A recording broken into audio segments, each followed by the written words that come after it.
Berita Al-Hijrah 20 Rejab 4 Mac, kanak-kanak 2 tahun maut bukan sebab lemas. Juga waspada iklan palsu vaksin COVID-19.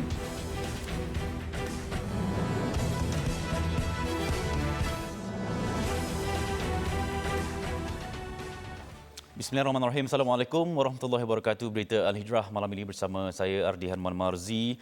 Kematian kanak-kanak perempuan berusia 2 tahun, Sofia Fatihah Wan Farhan Danial, bukan disebabkan lemas tetapi berpunca daripada kecederaan pada bahagian perut.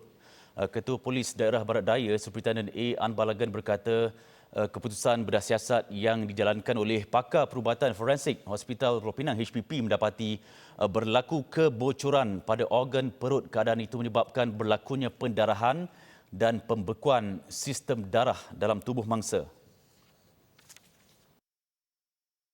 Bagaimanapun, Anbalagan berkata pakar perubatan forensik berpendapat tiada unsur jenayah dikesan dalam penemuan kecederaan dalaman ke atas kanak-kanak itu. Katanya kecederaan tersebut kemungkinan adalah berdasarkan usaha proses bantuan awal pernafasan CPR yang telah dilakukan oleh pengasuh untuk menyelamatkan mangsa setelah terjatuh dalam besen air. Malah katanya tiada sebarang kecederaan yang mencurigakan pada badan mangsa. Beliau memberitahu siasatan akan dijalankan mengikut Seksyen 31-1-A Akta Kanak-Kanak 2001. Sementara itu, pengasuh kepada kanak-kanak tersebut direman selama 4 hari mulai hari ini bagi membantu siasatan mengikut Seksyen 31-1-A Akta Kanak-Kanak 2001. Sebelum ini, media melaporkan kanak-kanak itu meninggal dunia dipercayai akibat lemas di dalam besen di rumah pengasuhnya di Batu Maung, Bayan Lepas. Kejadian berlaku kira-kira jam 11 pagi pada Selasa ketika pengasuh wanita berusia 43 tahun itu sedang memandikan mangsa sebelum meninggalkan mangsa seketika di dalam bilik air untuk mengambil tuala.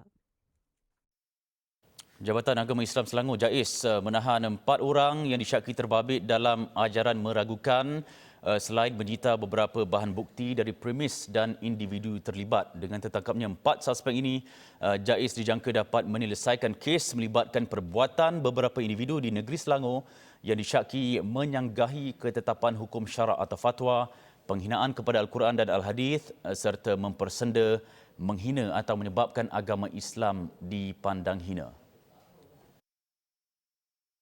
Keempat-empat OYDS masing-masing 2 lelaki dan 2 wanita itu telah dibawa ke Ibu Pejabat JAIS untuk siasatan lanjut mengikut Seksyen 7, 9 dan 10 Enakmen Jenayah Syariah Negeri Selangor tahun 1995. Kes terhadap OYDS telah disebut di Mahkamah Rendah Syariah Shah Alam pada 4 Mac 2021.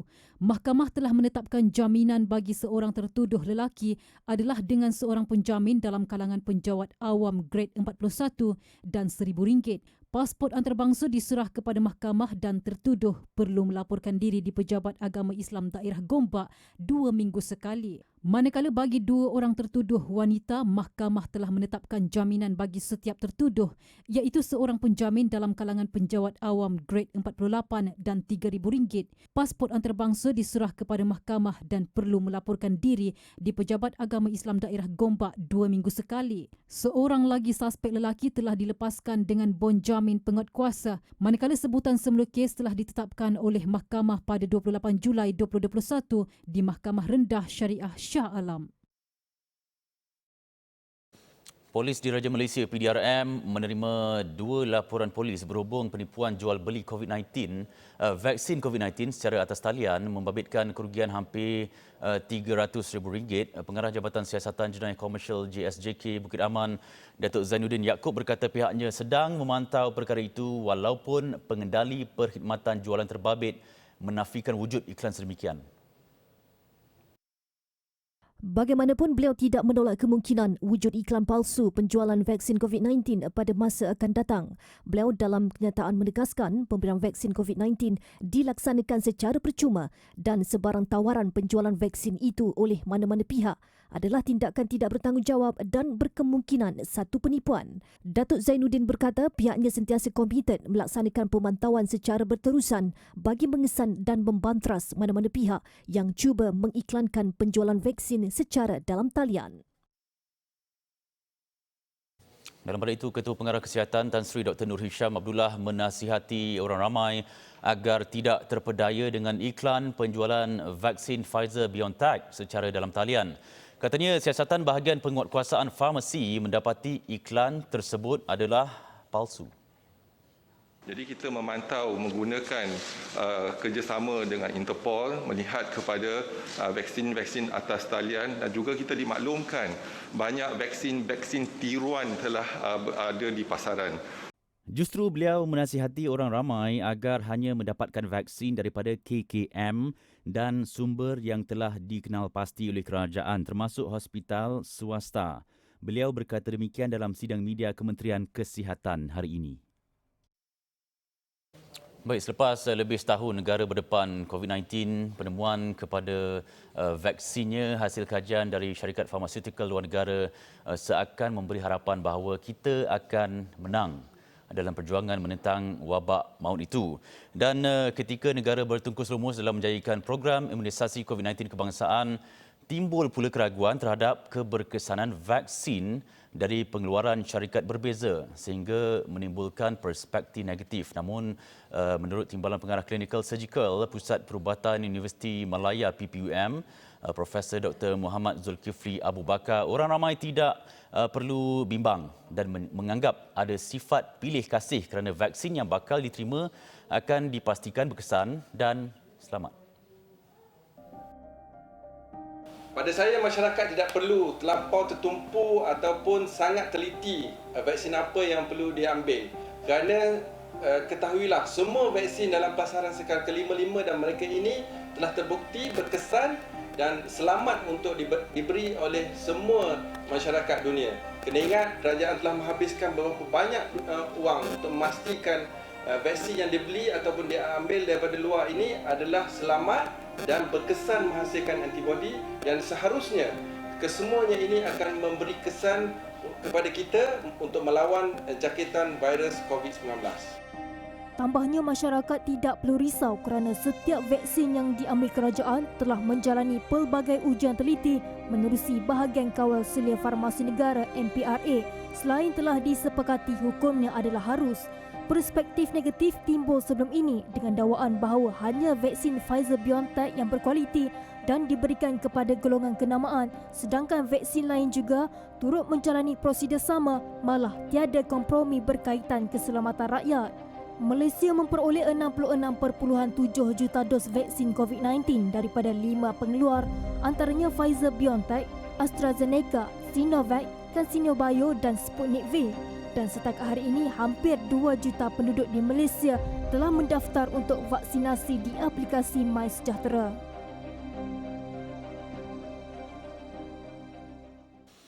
Baik, belum ada pengumuman rasmi diterima daripada Kerajaan Arab Saudi berhubung penghantaran jemaah haji Malaysia bagi tahun ini. Menteri di Jabatan Perdana Menteri Datuk Dr. Zulkifli Muhammad Al-Bakri berkata keputusan itu bergantung kepada kelulusan Arab Saudi dan dalam masa sama pihaknya bersedia dengan sebarang syarat yang akan dikenakan termasuk pemberian vaksin COVID-19 kepada para jemaah haji.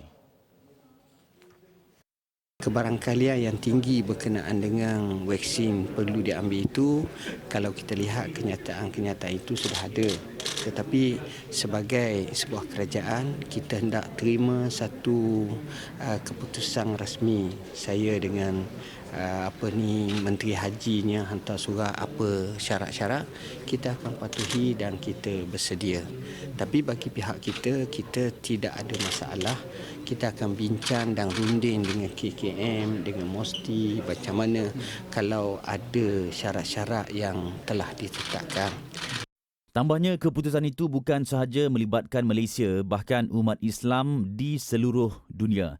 Isu berkaitan penghantaran jemaah haji ini katanya akan dibincangkan dalam mesyuarat jemaah menteri dengan meneliti situasi semasa COVID-19. Media sebelum ini melaporkan kerajaan Arab Saudi mewajibkan suntikan vaksin COVID-19 kepada bakal jemaah haji tahun ini. Namun tiada pengesahan sama ada jemaah dari luar Arab Saudi dibenarkan untuk melaksanakan haji ataupun tidak. Dalam kenyataannya semalam, Datuk Dr. Zulkifli berkata pemberian vaksin kepada jemaah haji akan dilaksanakan setelah Kementerian Haji dan Umrah Arab Saudi menetapkan kuota jemaah Malaysia yang dibenarkan ke Tanah Suci tahun ini. Beliau berkata demikian pada majlis pelancaran kit rakan Masjid Hospital atau Ramah dan penyampaian kerusi roda kepada pesakit hospital di Putrajaya hari ini. Sebanyak 600 unit kit ramah dan 15 unit kerusi roda diberikan kepada pesakit melalui Hospital Kuala Lumpur HKL, Hospital Putrajaya HPJ dan Institut Kanser Negara IKN. Setiap kit ramah mengandungi debu tayamum dan botol penyembuh wuduk bagi memudahkan pesakit melaksanakan ibadat selain digunakan untuk pengendalian jenazah COVID-19 oleh petugas kesihatan. Baik, pemandu trailer yang melanggar jejambat dalam pembinaan di lebuh raya Sungai Besi Ulu Kelang Suka dalam kejadian petang semalam direman 4 hari bermula hari ini. Perintah reman dikeluarkan Mahkamah hari ini bagi membolehkan siasatan dibuat di bawah Seksyen 15/1 Akta Dadah Berbahaya.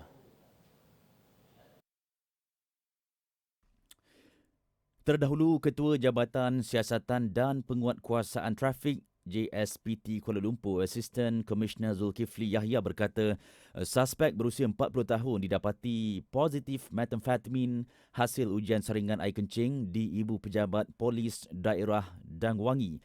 Siasatan awal mendapati kemalangan dipercayai berlaku apabila trailer dipandu suspek melanggar kerangka besi pada pembinaan di jejantas pejalan kaki di Lebuh Raya Lingkaran Tengah 2 MRR2. Ia menyebabkan rusuk keluli bersama perancah besi terjatuh di dua-dua laluan MRR2 sebelum menghempap van kilang yang bergerak dari laluan Ampang menghala ke Terminal Bersepadu Selatan TBS. Ketika kejadian, van itu dalam perjalanan ke tempat kerja di kilang Sensata Technologies USJ1. Dua mangsa yang maut di lokasi kejadian ialah Nurina Edwin Abdullah, 47 tahun dan Nur Hayati Abdullah, 42 tahun. 3 lagi mangsa cedera parah iaitu pemandu van Muhammad Fairuz Muhammad Yusof, 47 tahun dan pekerja kilang Zaitun Zainal, 54 tahun dan Zakiyah Yaakob, 51 tahun. Cubaan 12 ahli sindiket Macau Scam yang melarikan diri ke ibu negara untuk bersembunyi gagal apabila kesemua suspek termasuk seorang wanita ditahan dalam serbuan di sekitar Ceras pada 28 Februari lepas. Tangkapan dibuat hasil pemeriksaan di sebuah premis rumah kedai di Kota Tinggi yang dijadikan pusat operasi Macau Scam pada 2 Februari lalu. Kesemua suspek yang berumur 22 hingga 33 tahun itu ditahan Jabatan Siasatan Jenayah Komersial JSJK Johor dengan kerjasama Polis Kuala Lumpur. Macau Scam ni, dia punya mastermind tu lain. Yang kita tangkap ni satu tempat, tuan-tuan. Macam ni satu tempat kan. Dia satu unit lah. Satu sindiket. Tapi kepala-kepala tuan-tuan berada di tempat lain. Selalunya kita tangkap yang ini. Sebab tu saya kata kalau selagi kita nak kaitkan nak dapatkan dia punya bukti untuk nak dakwa yang ketua sindiket itu agak sukar kerana dia orang tak ada di tempat kejadian. Beliau berkata demikian pada sidang media di Ibu Pejabat Polis Kontingen Johor di Johor Bahru. Dalam serbuan di Kota Tinggi, polis merampas 57 telefon bimbit, set komputer dan 2 modem. Sindiket yang beroperasi selama setahun ini didapati menyamar sebagai pegawai pos laju, pegawai polis dan kastam. Kesemua suspek direman di bawah Seksyen 4/1 Akta Pencegahan Jenayah 1959 selama 21 hari bermula 1 Mac lalu. Baik, seketika nanti pemandu bas ekspres mungkin hilang pekerjaan.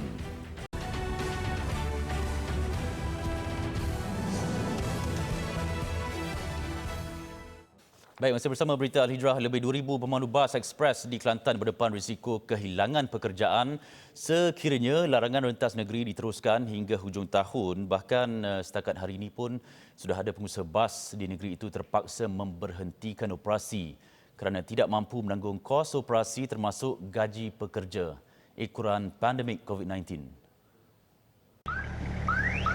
Situasi itu sememangnya sudah dijangka apabila negara berdepan penularan wabak lebih setahun di samping penguatkuasaan Perintah Kawalan Pergerakan PKP yang membataskan pergerakan di seluruh negara. buat masa ni pun sudah ada syarikat-syarikat kecil yang tutup kedai, yang dah tutup operasi. Dah sebahagiannya pun dah ada dah yang gulung tikar. Jadi kalau berpanjangan memang makin parah. Meskipun syarikat bas dibenarkan beroperasi ketika Perintah Kawalan Pergerakan Bersyarat PKPB, namun hanya 5 syarikat bas beroperasi di Kelantan kerana penumpang memerlukan surat kebenaran rentas negeri dan bilangannya tidak ramai.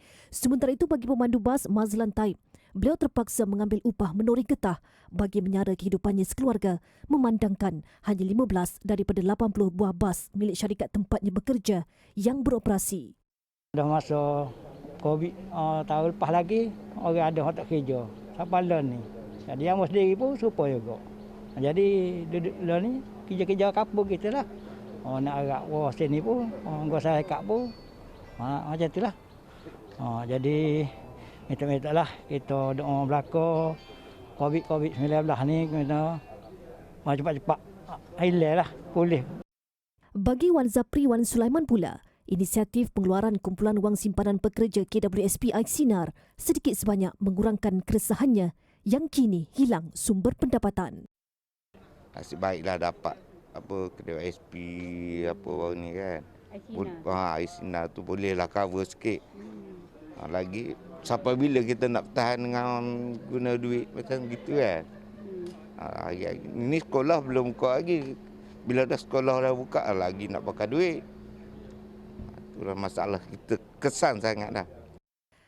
Kesempitan yang dialami pemandu bas ekspres mendapat perhatian Yayasan Dakwah Islamiah Malaysia Yadim dengan sumbangan yang disampaikan di Pejabat Konsortium Imutiara Kota Baru hari ini. Majlis akad nikah secara bersemuka dibenarkan di Selangor bermula 8 Mac ini. Bagaimanapun ia tertakluk kepada jumlah kehadiran mengikut lokasi. Menerusi perkongsian di Facebook Jabatan Agama Islam Selangor JAIS, hanya 15 orang dibenarkan di masjid dan surau, manakala 20 orang masing-masing di rumah dan premis berbayar serta 6 orang di Pejabat Agama Islam Daerah dan JAIS. Kebenaran itu diberikan susulan Perintah Kawalan Pergerakan Bersyarat PKPB di Selangor berkuat kuasa esok. Sebelum ini, Majlis Akad Nikah di Selangor dilaksanakan secara sidang video sepanjang tempoh Perintah Kawalan Pergerakan PKP yang bermula 20 April tahun lepas. Kelonggaran prosedur operasi standard SOP dan aktiviti di masjid mungkin akan dinilai semula memandangkan angka baru COVID-19 baru-baru ini menunjukkan penurunan. Menteri di Jabatan Perdana Menteri Datuk Dr. Zulkifli Muhammad Al-Bakri berkata perkara itu hanya akan diputuskan menerusi perbincangan dengan Majlis Keselamatan Negara MKN dan Kementerian Kesihatan Malaysia KKM. Buat masa ini sebenarnya kita masih lagi dalam pertarungan isu wabak ini. Jadi kita perlu melandaikan dengan sebaik mungkin. Justru saya yakin insya-Allah selepas beberapa ketika mungkin kita akan pindah dari semasa ke semasa. Bagaimanapun, kata Datuk Dr. Zulkifli, soal SOP dan ibadah di masjid ia melibatkan hal ehwal agama negeri dan tertakluk kepada kuasa sultan masing-masing. Namun beliau yakin keputusan kerajaan pusat akan turut diterima pakai di negeri berdasarkan maslahat umat Islam keseluruhannya. Datuk Dr. Zulkifli berkata demikian selepas menghadiri program Yadim Peduli, Musaadah dan Sanitasi Masjid di Masjid Kampung Bukit Kadir, Nilai Negeri Sembilan petang tadi. Baik, jam 9 malam ini bakal bersiaran secara live episod pertama program Dengar yang akan menampilkan dua hos berkaliber iaitu Wan Kamarudin Wan Ibrahim dan Hazman Huzair atau Haze. Jadi pastinya ramai yang ingin mengetahui lebih lanjut tentang program yang berkonsepkan kemanusiaan itu. Jadi untuk itu kita berlintas langsung bersama Abdul Hanan Abdul Rahman. Silakan Hanan. Terima kasih kepada Ardi yang berada di studio. Kini saya berada di bilik Tata Hias di mana malam ini akan berlangsungnya program Dengar. Jadi saya bersama dengan salah seorang pengacaranya yang akan mengacarakan program pada malam ini, iaitu Hazman Huzair. Assalamualaikum Hazman. Assalamualaikum warahmatullahi wabarakatuh. Sihat ke? Sihat siap. Okey, jadi Hazman, untuk program Dengar ni kan, jadi apa kelainan ataupun keistimewaan berbanding dengan program-program kemanusiaan lain yang Hazman pernah sertai? Sebelum ini kita hanya tengok orang susah, asnaf dan sebagainya, dan tapi kita tak pernah kaji kenapa seseorang itu mungkin lambat dapat bantuan dan sebagainya, tapi kita kali ini kaji betul-betul, cari betul-betul. Dan keduanya adalah kita mencari penyelesaian kita sendiri. Dan itu yang lainnya kali ini dengan yang lain-lain. Okey, jadi saya difahamkan program ni namanya Dengar. Ya, betul. Jadi rasanya kan, kenapa Dengar tu dijadikan salah satu nama untuk program ni?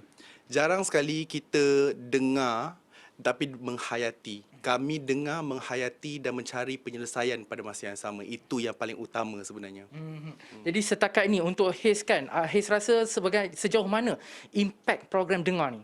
Ianya akan merubah persepsi dan wajah dunia penyiaran TV. Itu saya yakin kerana ia amat berlainan. Ya, itu dia. Sangat yakin kerana ianya amat berlainan. Jadi Haze mungkin boleh bagi, nampak saya punya face betul turun ni. Mungkin Haze boleh bagi tease sikit ataupun orang kata bayangan sedikit untuk episod pertama pada malam ni, kisah apa? Seorang pakcik yang saya viralkan dia, satu hari sebelum PKP bermula, beliau duduk dan tidur menginap di dalam surau selama 3 hingga 4 tahun. Tidak ada rumah sendiri. Itu kita akan bincang malam ni lah. Itu dia yang akan dibincangkan oleh Haze dan juga rakan penyampainya Wan Kamarudin dalam program Dengar jam 9 malam ni. Jadi penonton sila tengok pada malam ni ya. Kembali ke studio. Baik, terima kasih Abdul Hanan live dari bilik Tata Rias bersama Hazman Huzair. Baik, kita saksikan paparan harga emas semasa yang dibawakan khas oleh Makmur Gold.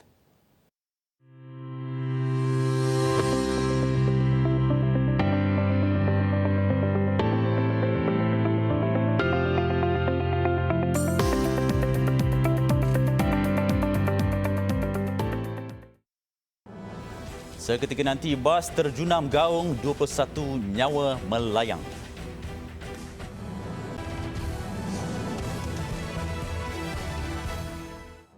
Terpaksa keluar dari rumah selepas 7 bulan, tidak mampu membayar sewa rumah. Itu situasi dilalui individu yang mahu dikenali sebagai Aida selepas tidak mampu bekerja akibat mengidap penyakit kronik. Namun kemudahan pengeluaran kumpulan wang simpanan pekerja KWSP menerusi iSinar memberi sedikit kelegaan kepadanya untuk melunaskan hutang tertunggak selain menjalankan perniagaan secara kecil-kecilan. Menurut Aida, pengeluaran iSinar amat bermakna buatnya meskipun hanya layak mengeluarkan maksimum RM10,000. Dari tidak mampu bekerja, sekurang-kurangnya dia dan suami boleh menjalankan perniagaan secara kecil-kecilan bermodalkan sedikit pengeluaran wang iSinar. Memang diperlukan untuk kelangsungan hidup yang selama berapa bulan kita duduk rumah, tak ada kerja. Macam contoh, akak sampai rumah akak sewa tu terpaksa keluar rumah. Dengan bantuan iSinar tu dapat membantu kita orang cari rumah lain. Dan dengan bantuan iSinar tu dapat macam ni sekarang akak berniaga. Walaupun secara orang kata mikro yang kecil-kecilan, alhamdulillah cover untuk kita guna untuk memodal berniaga. Derita yang dilaluinya tiada siapa yang tahu. Termasuklah terpaksa menjual kereta bagi meneruskan kelangsungan hidupnya bersama 3 orang anak yang lain, ditambah suaminya yang menderita hyperthyroid. Kita pun tak tahu umur kita panjang ke. At least sebelum kita pun tutup mata duit yang kita dapat sikit ni dapat membayar hutang, menyelesaikan hutang yang ada dan menampung kehidupan kita yang waktu sekarang. Kemudahan pengeluaran iSinar dalam pada itu banyak membantu orang ramai melunaskan hasrat yang tertangguh, malah dapat mengelak dari terjerumus kepada pinjaman ahlong dan sebagainya. Sebab kan COVID, so bila tak ada peluang pekerjaan tu makin tipis. Lepas tu dah tak ada untuk kerja lebih waktu tak ada sebab company nak save budget. So kalau adanya Aisina ni kita boleh bernafas sedikit lah. Boleh bayar duit rumah, duit kereta, duit motor. Bila tiba masa dalam keadaan terdesak macam ni, daripada mereka pergi resolve tu along ataupun yang benda-benda yang lagi membahayakan mereka, menggunakan duit yang telah dibenarkan oleh kerajaan mengeluarkannya untuk masa ni, saya rasa sesuatu yang amat dialu-alukan lah. Laporan Khadijah Faisal untuk Berita Al-Hijrah. Bank Rakyat memperkenalkan program Rakyatpreneur bagi menyokong pembangunan perniagaan mikro daripada latar belakang yang kurang berkemampuan namun berpotensi tinggi untuk mengembangkan perniagaan mereka. Menteri Pembangunan Usahawan dan Koperasi Datuk Seri Dr. Wan Junaidi Tuanku Jaafar berkata program itu bertepatan dengan usaha Kementerian Pembangunan Usahawan dan Koperasi MADAK dalam membantu usahawan B40 termasuk perniagaan informal yang terjejas teruk ekoran COVID-19. Menurutnya, walaupun ekonomi negara dijangka bertambah baik pada tahun ini, namun masih terdapat perniagaan yang terjejas dan belum dapat beroperasi. Usahawan daripada golongan B40 dan informal yang tidak berdaftar adalah antara yang amat terkesan dengan situasi COVID-19. Kerana kebanyakannya bergantung kepada pendapatan harian serta tidak mempunyai simpanan wang yang mencukupi untuk menampung kos perniagaan mereka. Untuk rekod 20 peserta terpilih untuk menyertai projek Rintis Rakyatpreneur yang dilancarkan pada Disember tahun lalu. Peserta terdiri dalam kalangan pengusaha industri kecil dan sederhana yang mempunyai pendapatan bulanan purata antara RM1,000 hingga RM3,000. Dengan adanya bantuan modal dari Bank Rakyat, dapatlah membantu saya membuat pusingan modal perniagaan saya. Terima kasih Bank Rakyat. Baik, laporan luar negara di Amerika Syarikat, polis mempertingkat keselamatan di Washington selepas berisik menemukan kemungkinan plot untuk memecah Kapitol. Beberapa penyokong Donald Trump percaya konspirasi bahawa beliau akan dilantik semula bagi penggal Presiden kelak. Ancaman itu muncul hampir 2 bulan selepas penyokong Trump termasuk pengikut QAnon menyerbu bangunan Kapitol dan mengepung Kongres dalam serangan yang menyebabkan 5 maut dan menggugat benteng demokrasi AS. Sebahagian pengikut teori konspirasi QAnon percaya Trump ditipu untuk kepenggal keduanya dan hari ini akan menandakan kejayaannya untuk kembali berkuasa bagi berdepan kumpulan global rahsia liberal. Polis meningkatkan keselamatan merangkumi pembentukan struktur fizikal dan peningkatan tenaga kerja untuk memastikan pelindungan Kongres, orang awam dan pegawai polis. Tambah mereka perbincangan dalam talian menunjukkan beberapa individu dalam gerakan QAnon melihat hari ini sebagai hari pelantikan Trump. Sekurang-kurangnya 21 terkorban dalam insiden bas terbalik dan terjunam ke dalam gaung di Bolivia, antara yang maut kanak-kanak perempuan berusia 6 tahun. Kemalangan berlaku ketika hampir waktu subuh di lebuh raya Cochabamba menghala ke Santa Cruz. Bas malang itu dilaporkan terbalik sebelum terjunam ke dalam sebuah gaung sedalam 100 meter. Ketika kejadian, bas itu membawa 50 orang penumpang. 11 daripada yang terkorban adalah lelaki, manakala 10 lagi wanita. Pemandu bas antara yang terkorban. Kesemua mangsa yang cedera dikejarkan ke hospital berhampiran. Kemalangan jalan raya sering berlaku di Bolivia, negara Amerika Selatan paling miskin atas faktor keadaan jalan raya yang daif. Baik, sekian berita Al-Hijrah untuk malam ini. Saya Ardi Herman. Kita jumpa lagi. Assalamualaikum warahmatullahi wabarakatuh. Selamat malam.